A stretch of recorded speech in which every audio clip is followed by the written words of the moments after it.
साल था 2013। दिल्ली का इंदिरा गांधी इंडोर स्टेडियम 14,000 लोगों से खचाखच भरा हुआ था और ये भीड़ बॉलीवुड एक्टर्स और इन्फ्लुएंसर्स के लिए नहीं आई थी। ये लोग यहाँ आए थे मैथ्स पढ़ने और इन सबके सेंटर में थे बायजू रविंद्रन, एक ऐसे टीचर जिन्होंने टीचिंग को क्रिएटिव तरीके से मास्टर किया था और उस टीचिंग के आर्ट को मल्टी बिलियन डॉलर एम्पायर में बदल दी। वो इंडिया के सबसे बड़े एडटेक जाइंट बनने वाले थे और फिर सैडली अपनी ही आंखों के सामने उन्होंने उस एम्पायर को चलते हुए देखा। कहानी है एक 22 बिलियन डॉलर यूनिकॉर्न की जिसने अपनी वैल्यूएशन 0 तक होते हुए देखा। Largest edtech company.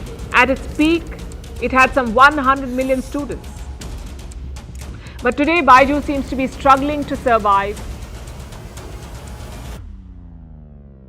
केरला के एक टीचर के घर में पैदा हुए बायजू एक ऐसे चिल्ड्रन थे जिनका सबसे पहला प्यार था स्पोर्ट्स और मैथमेटिक्स। 2003 में बायजू एक शिपिंग फर्म में काम कर रहे थे। तब उनके दोस्तों ने उन्हें कहा कि हमें कैट की तैयारी करनी है, क्या आप हमारी हेल्प कर सकते हैं? तो बायजू ने उनको पढ़ाना चालू किया। उनके दोस्तों ने कैट का एग्जाम दिया, साथ में बायजू ने भी। 12 में से 4 दोस्त पास हो गए, जिसमें एक बायजू भी थे। बायजू के 100% आए थे। फिर उन्होंने दोबारा एक और बार एग्जाम दिया और फिर से उनके 100% आए। 2006 तक ये कैट टॉपर के नाम से फेमस हो चुके थे। उन्होंने अपनी खुद की क्लासेस चालू कर दी थी। बायजू का टीचिंग स्टाइल काफी रेवोल्यूशनरी था, जिसमें कि वो रट्टा फिक्शन के बजाय कॉन्सेप्चुअल क्लैरिटी पर फोकस करते थे। बायजू की डिमांड इतनी तेजी से बढ़ी कि उन्हें अपनी क्लासेस छोटी रूम से बड़े ऑडिटोरियम में ले जाना पड़ा, जहां पर कि वो 1200 से ज्यादा स्टूडेंट्स को पढ़ा रहे थे। बायजू अब दिन रात मेहनत कर रहे थे। 9 अलग अलग सिटीज में हजारों बच्चों को पढ़ा रहे थे। अब वो समझ गए थे कि मैं हर जगह तो जाके बच्चों को नहीं पढ़ा सकता, इसलिए उन्होंने 2009 में VSAT satellite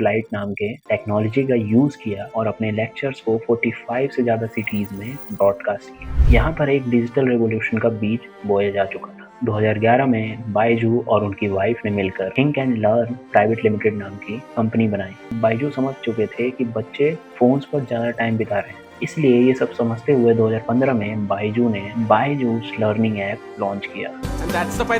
Download Byju's, the learning app today.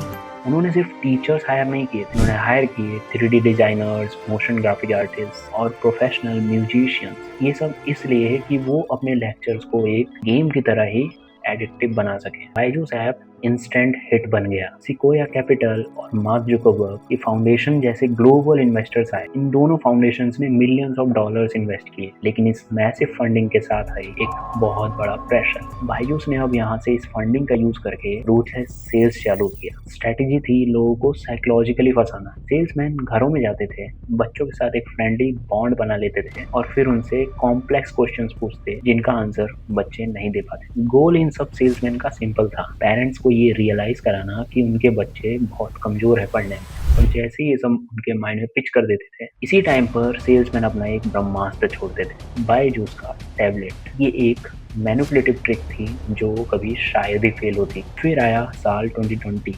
Covid pandemic, जिसकी वजह से सारे स्कूल्स बंद हो चुके थे। स्टूडेंट्स के पास ऑनलाइन एजुकेशन के ऊपर रिलाई करने के अलावा कोई ऑप्शन ही नहीं बचा था। वेंचर कैपिटलिस्ट नाम की एक इंडस्ट्री ने फोमो के चलते एडटेक इंडस्ट्री में ब्लाइंडली बिलियंस ऑफ डॉलर्स फेंके। इस सडन बिलियंस ऑफ डॉलर्स आने के बाद बायजूस अब वाइल्ड शॉपिंग पर निकल गया था। उन्होंने कोडिंग प्लेटफॉर्म जैसे व्हाइट हैट जूनियर को $300 मिलियन में खरीदा, आकाश इंस्टीट्यूट को $1 बिलियन तक में खरीदा और यूएस मार्केट में एक्सपेंड करने के लिए $1.2 बिलियन का लोन तक ले लिया था। 2022 की शुरुआत तक बायजूस का वैल्यूएशन $22 बिलियन तक पहुंच चुका था। बायजूस एक अनस्टॉपेबल एडटेक कंपनी बन चुका था। 2022 में पैंडेमिक खत्म हुआ और बच्चे स्कूल वापस आना चालू हो गए थे और अब पेरेंट्स को भी जल्द ही समझ आ गया था कि ऑफलाइन क्लासेस में बच्चे कम डिस्ट्रैक्ट होते हैं। यहीं से शुरू होता है बायजूस का डाउनफॉल। बायजूस का सेल्स मॉडल बहुत ही क्रिटिकल था, जिसमें कि एम्प्लॉइज को 14 घंटे तक काम करने के लिए मजबूर किया जाता था और इम्पॉसिबल टारगेट्स दिए जाते थे,